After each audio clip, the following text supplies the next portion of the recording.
یا رسول اللہ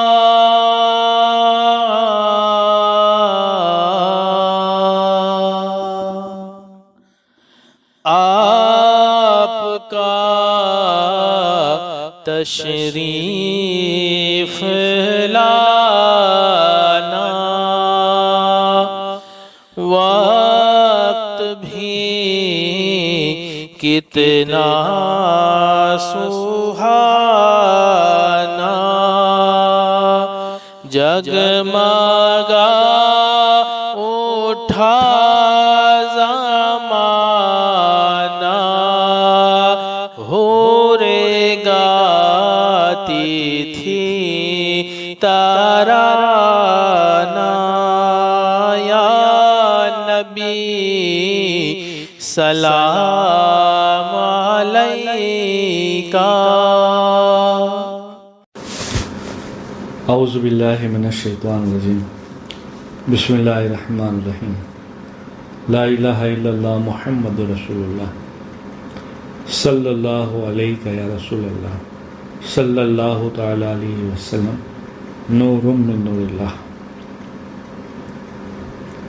قرآن و حدیث کی روشنی میں حضرت مجدد الفسانی شیخ احمد سرہندی رحمۃ اللہ علیہ، حضرت مجدد الفسانی سرہندی رحمۃ اللہ علیہ 11ویں صدی ہجری کے ہندوستان کے بلند پایا عالم دائم اللہ اور مجاہد تھے۔ آپ کی پیدائش سن 971 ہجری میں پنجاب کے علاقے سرہند میں ہوئی۔ آپ حضرت عمر رضی اللہ تعالیٰ عنہ کی نسل سے ہے۔ تعلیم کی ابتدا حفظ قرآن سے ہی، والد صاحب کی خدمت میں تعلیم کا سلسلہ جاری رہا اور 70 سال کے عمر میں فارغ التحصیل ہو گئے۔ شروع میں والد صاحب سے طریق چشتیہ میں بیعت کی، پھر سلسلہ قادریہ بھی حاصل کیا۔ والد صاحب کی وفات کے بعد حضرت خواجہ باقی باللہ رحمۃ اللہ علیہ سے بیعت ہوئے اور خلافت عطا ہوئی۔ اس کے بعد دعوت و تبلیغ میں مشغول ہو گئے۔ سنت و بدعت و شریعت و فلسفہ اور تصوف اسلامی اور رہبانیہ کے فرق کو واضح کیا۔ دین کے خاطر ان کو قید خانے کی مشقت بھی جھیلنی پڑی۔ ان کے ذریعے اللہ تعالیٰ نے بادشاہ اکبر کے دین الہی کے نام سے بنائے ہوئے اس فتنے کا خاتمہ کیا جس سے اس نے بہت سے مذہبوں کی رسموں کو ملا کر بنایا تھا۔ آپ کی وفات سن 1034 ہجری میں 63 سال کی عمر میں ہوئی اور اپنے وطن سرہند میں ہی مدفون ہوئے۔ حضرت شیخ احمد سرہندی کی سب سے بڑی علمی، اصلاحی اور تجدیدی یادگار ان کے مکتوبات ہیں۔ آپ کے تجدیدی کام کی بنیاد پر آپ کو مجدد الفسانی کا لقب دیا گیا۔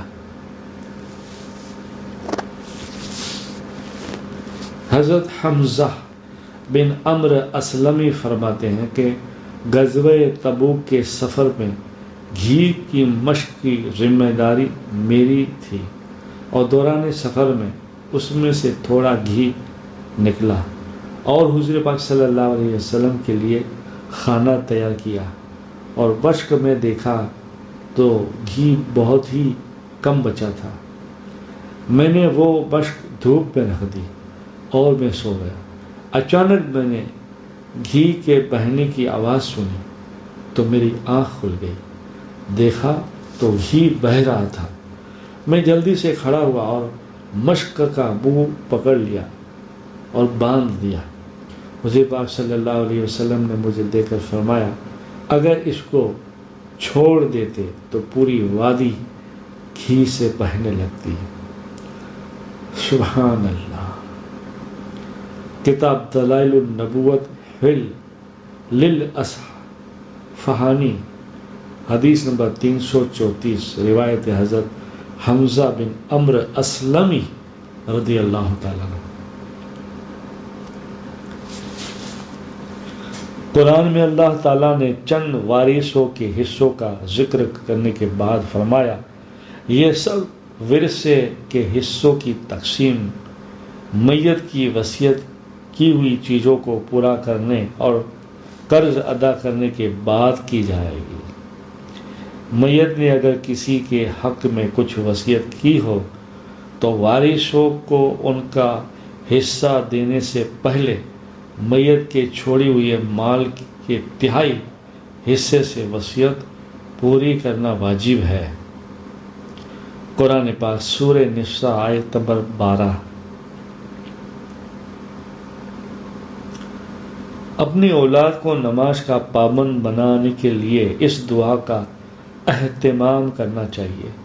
یہ حضرت ابراہیم علیہ السلام کی دعا ہے جو انہوں نے اپنی اولاد کو مکہ مکرمہ میں چھوڑتے وقت پڑھی تھی. دعا رب اجعلنی مقیم الصلاۃ من ذریتی ربنا وتقبل دعا. اے میرے رب مجھ کو اور میری اولاد کو نمازی بنا. اے میرے رب ہماری دعا کو قبول فرما لے. قرآن پاک سورہ ابراہیم آیت نمبر 40. رسول اللہ صلی اللہ علیہ وسلم نے فرمایا جو شخص مؤذن کو اذان دیتے ہوئے سنے اور یہ کہے اشہد ان لا الہ الا اللہ الا اللہ وحدہ لا شریک لہ لہ وان محمدا عبدہ ورسولہ رضیت باللہ ربا وبمحمد رسولہ وبالاسلام دینا تو اس کے گناہ معاف کر دیے جائیں گے. کتاب مسلم شریف حدیث نمبر 851 روایت حضرت سعد بن ابی وقاص رضی اللہ تعالی. قرآن میں اللہ تعالیٰ فرماتا ہے کہ اگر تم سود لینے سے باز نہیں آئے تو اللہ اور اس کے رسول کی طرف سے جنگ کا اعلان سن لو. لہذا ہر مسلمان کو سود سے بچنا چاہیے. اب تو یہ بات عام ہو گئی ہے بیاج لینا اور دینا. اللہ ہم سب کو بچائے. جو دیتا ہو اس کو بھی جو لیتا ہو اس کو بھی.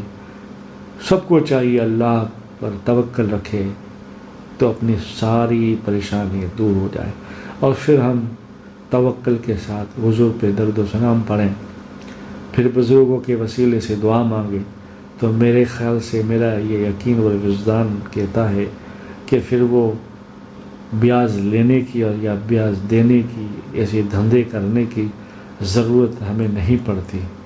اللہ ہم سب کو توفیق دے. سورہ بقرہ آیت نمبر 279 ہے. قرآن میں اللہ تعالیٰ فرماتا ہے دنیائی زندگی میں ان کی روزی ہم نے ہی تقسیم کر رکھی ہے اور ایک دوسرے پر مرتبے کے اعتبار سے فضیلت دے رکھی ہے تاکہ ایک دوسرے سے کام لیتا رہے. اور آپ کے رب کی رحمت اس دنیائی مال سے کہیں زیادہ بہتر ہے جس کو یہ لوگ جمع کرتے پھرتے ہیں. قرآن پاک سورہ زخرف آیت نمبر 32.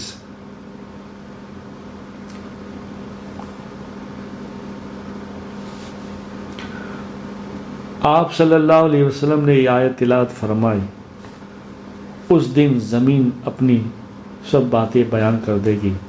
پھر ارشاد فرمایا تم جانتے ہو زمین کیا خبریں بیان کرے گی. صحابہ رضی اللہ تعالیٰ عنہ نے عرض کیا اللہ اور اس کے رسول خوب جانتے ہیں. آپ صلی اللہ علیہ وسلم نے ارشاد فرمایا اس کی خبریں یہ ہے کہ وہ ہر مرد اور عورت کے متعلق اس کے عمل کی گواہی دے گی جو اس کی پیٹھ پر کیا گیا تھا۔ وہ کہے گی اس نے ایسا کیا، ویسا کیا، فلاں عمل کیا، فلاں عمل کیا، اور فلانا نے کیا، فلانے کی وجہ سے ہوا، فلانا جگہ ہوا۔ اللہ ہم سب کو بچائے اور ہمارے صغیرہ کبیرہ گناہ کو معاف فرمائے۔ کتاب ترمذی شریف حدیث نمبر 2429، روایت حضرت ابی ہریرہ رضی اللہ تعالیٰ عنہ۔ رسول اللہ صلی اللہ علیہ وسلم نے فرمایا 5 چیزیں فطرت میں سے ہیں، ان میں سے ایک ختنہ کرنا ہے۔ ختنہ کرنے سے شرمگاہ کے کینسر، ایگزیما جیسی بیماریوں سے حفاظت ہوتی ہے۔ کتاب مسلم شریف حدیث نمبر 598، روایت حضرت ابی ہریرہ رضی اللہ تعالیٰ عنہ۔ رسول اللہ صلی اللہ علیہ وسلم نے فرمایا حسد سے بچو، کیونکہ حسد آدمی کی نیکیوں کو اس طرح کھا جاتا ہے جس طرح آگ لکڑی کو کھا جاتی ہے۔ کتاب ابو داود حدیث نمبر 4903، روایت حضرت ابی ہریرہ رضی اللہ تعالیٰ عنہ۔ اللہم صلی علی سیدنا محمد نور الانوار وسر الاسرار وسید الابرار، صلی اللہ علیہ یا رسول اللہ، صلی اللہ تعالی علیہ وسلم، نور من نور اللہ۔